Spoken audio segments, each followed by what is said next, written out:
সর্বোচ্চ সততার কর্তব্যবোধ ও নৈতিকতার সহিত পালন করিব।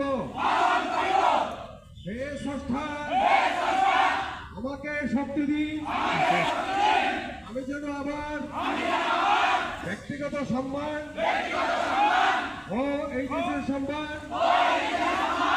অক্ষুণ্ণ রাখিতে পারি।